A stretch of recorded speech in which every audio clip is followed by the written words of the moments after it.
Unstoppable offensive juggernauts, 50-point games in the constant basis, the best ever time to be a great NBA scorer, get buckets, high-paced offense, much more difficult for defenses to stop, a blistering high-scoring powerhouse. If anybody can make open shots, spread the floor, as long as there's a franchise player making things easy, high-scoring games will continue halfway through the season. Teams averaging an all-time best 115.5 points on its way to surpass last season's mark 114.7, a long way from 20 years ago, 93.4 in 2004. 18 years after the great Kobe Bryant scored 81, the league averaged then 97 points. After Joel Embiid's Sixers franchise breaking 70 apiece and Karl-Anthony Towns dropping 62 the same night, between February 2nd, 2009, after Kobe's 61 at MSG, took nearly 5 years later for another star to drop 60, none other than being at the Garden Carmelo Anthony's 62,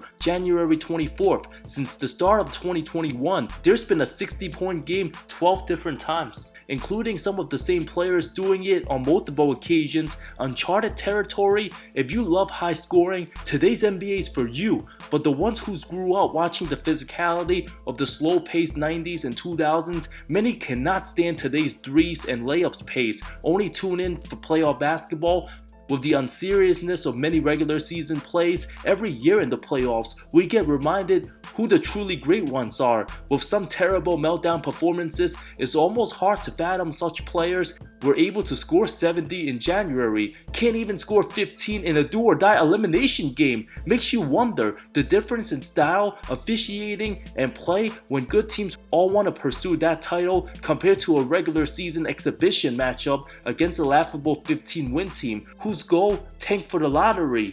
Before we make these ridiculous all-time comparisons, Joel Embiid's the best scoring center since Wilt, Shaq never averaged over 30 or dropped 65, Karl-Anthony Towns Minnesota's best scorer ever, given the popularity of three-point shooting when it comes to pure basketball, dominating every night no matter the opponent. Ultimately, players' legacies are defined by what they've done in the postseason. All the respect in the world to Joel, who's on his way to possibly repeating as MVP, which will put him in elite big man company to the likes of Jokic, Moses, Jabbar, Russell, and Chamberlain.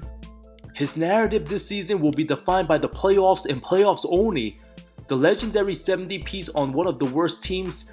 After seeing tall Wemby close up, Joel saw those cameras before that reaction. He was about to get buckets. An array of mid-range beauties, literally one of the best strokes for a 7-footer. After missing several games with injury, Embiid can just roll out of bed and drop 20 in a quarter on any NBA hardwood. Welcoming Wemby to the big boys leagues, one of the most amazing regular seasons from a scoring efficiency, averaging a blistering 36.1 points through 32 games, already torched Minnesota for 51 on 17 of 25, also dominated Jokic and the Nuggets for 41 on 13 of 22, recording 70, 18 boards, 5 assists, 24 for 41, 21 of 23 from the line, shooting nearly 90% from the free throw this season, the purest definition of a walking bucket. With his team winning most games, there's a reason why he finished at least top 2 in MVP race each of the last 3 years, looking to make it 4 if he plays enough games. But no matter how much he dominates through mid-April, the soon-to-be 30-year-old needs to officially prove himself in the playoffs. 8 full seasons in, 0 conference finals appearance. He still might not get there this year. With a more loaded Bucks and Celtics team,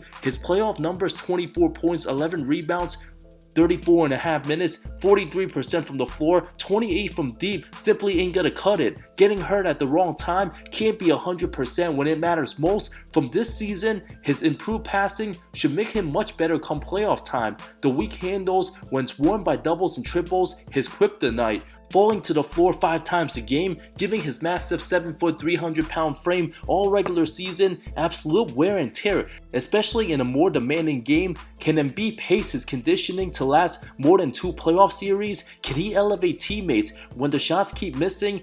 and doesn't get those regular season foul calls? Will he shoot his team out the game or do the little things to contribute when his teammates scoring more at times? Those 15-foot middies and backing down weaker bigs all regular season looks good, but needs to make quicker decisions with the ball, aimlessly dribbling for 8 seconds, looking confused what's next to come, having a disciplined defender like Al Horford who won't reach and allow foul bait. If Joel can't figure that part out, come April and May, we'll be roasted endlessly. As long as Embiid doesn't burn out trying to average more points per game than 2019 James Harden, there's no reason why Joel can't average 30 this coming playoffs. Can't afford to get too addicted to regular season stats and records when the end goal to compete for a championship and advance as far as possible, even elevating to another level. Embiid hasn't proven that yet. Karl-Anthony Towns, 62 in an L? An absolute travesty of a one-man stat chasing effort. Nobody in the history of the game will get more roasted for a 60 piece more than Cat, who turned into a kitten. Ice cold last 5 minutes, forgot to wear his mittens. Liability on D, got his ass on the bench sit-ins. Choke job 101, basketball gods already written. Post-game voice not sounding so squeaky. Trying to break Joel 70, you ain't sneaky. Last 5 seconds, got stuffed by a man named Leaky. Late in the game, stat chasing, absolutely lame, couldn't steal the moment of fame, and ending deserving walk of shame. The most typical Karl-Anthony Towns performance you'll ever see. When everything appeared to go right, next thing you know, Cat always finds a way to mess things up. It's evident his selfish style of play, chasing stats, 9 seasons in the league now. So much for being the top pick. There's a reason why Jimmy Butler bailed on him. All that talent for a 7-footer, the supposed franchise guy, even being in trade rumors. Chris Finch admitted his team playing selfish. There's always a lot of ways to be immature, and there was a lot of immature performances here throughout the roster. We totally disrespected the game ourselves, and we got exactly what we deserve. So, Chris, did you also see? I mean, did it turn into Karl trying to hunt like a big number? Yeah, I mean it was. But for a while, it was going. But down the stretch, you got kind of dried up for us. Towns did everything right at first, but fell way too in love with his numbers and cost his team the game, losing to the freaking Charlotte Hornets. Playing absolutely no defense. As long as Karl-Anthony Towns on the Wolves, they cannot be considered serious contenders. 16 total playoff games played, 0 second round appearances. Remember when he dropped a 60 piece 2 years ago? What happened in the playoffs? Shit the bed. Blew a 26-point lead, a pathetic 8-point in the lost game 3 versus Memphis, ended up drinking so much wine. The same Towns who still hasn't learned his lesson. The last thing he should be worried about, chasing regular season numbers. The most frustrating star player, committing dumb fouls all the time. His playoff numbers, 18.5 points, 3.6 turnovers, 2 assists. Compared to regular season, my goodness. Making statements about him being the best 3-point shooting big when he can't even get past the first round, the pressure simply gets to him. Says winning the play-in more special than Denver winning the title. It was more special what we did in Minnesota because we had like a month. And then we had training camp, and it was like, you better figure it all out right now. Yeah. And we really figured it out quick. Yeah. Think about it. They had what? Jokic been in the league 4 years. If you think about it, 4 years, we got it done in 4 months. Right. And you expect this guy to carry a team to a championship? The level of delusion. Karl Towns can score 80 on a bad team for all we know, but he ain't one of the 20 players you take in a Game 7 to drop 40. The most overrated scorer in the league. The man has more single-digit playoff games than 30-point outings. Embiid, along with his 70, played in the flow of the game, 1 turnover, and for Towns, 7 turnovers, not respected enough to get the superstar calls. Was it a foul last possession? Yes, it was. The refs messed up, so what? Was up to Cat to not put his team in that position and close out the game in the first place. His biggest issue, trying to look cool while playing, having no go-to moves like the other great bigs, all banging and freestyle stuff that works only sometimes. But in the postseason, when you need to rely on your most unstoppable strengths, Towns panics, takes low percentage shots, still terrible on D, gets into foul trouble too easily, never gets in rhythm. His best role, literally a Chris Bosh and Kevin Love caliber preferred third option on a contender with 2 other elite ball handlers plus shot creators. The offense without Mike Conley, absolutely disgusting to watch. No flow, selfish ISO style between him and Edwards. Another reason why Minnesota still failed to get past round 1. Remember Cat melting in the play-in, blew a 15-point lead to the Lakers, 24 for the game, 0 in the 4th in overtime, foul trouble machine, a game Ant didn't have it, Towns shit the bed, scared of the moment. Had Minnesota held on and win, perhaps they would have beaten Memphis and knock off Golden State and made it to the conference finals.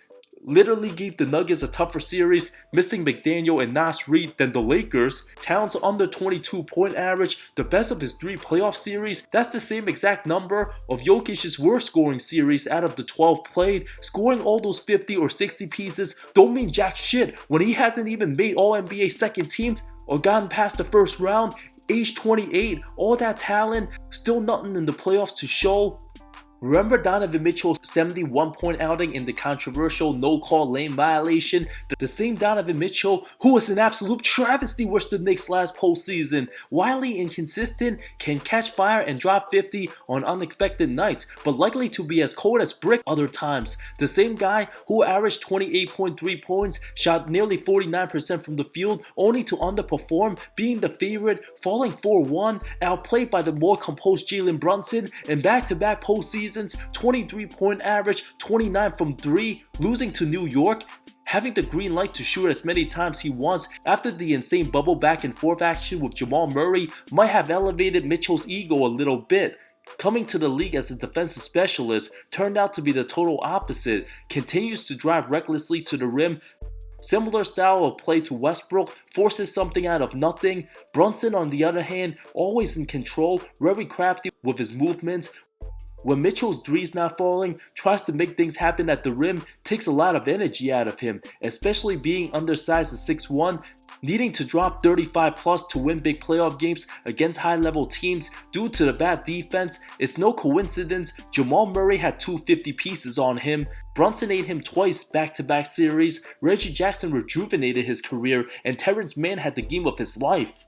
Down 2-1, Game 4 at the Garden, 11 points, more turnovers than field goals made from falling 60 points short of 71 in a much needed win. Missed a hit or miss, simply too much of a risk to trust whether he will save his team in the playoffs. Damian Lillard on his way to a third coach in under a year span, the 71-point explosion against the 22-win Rockets on wasteful weak supporting cast.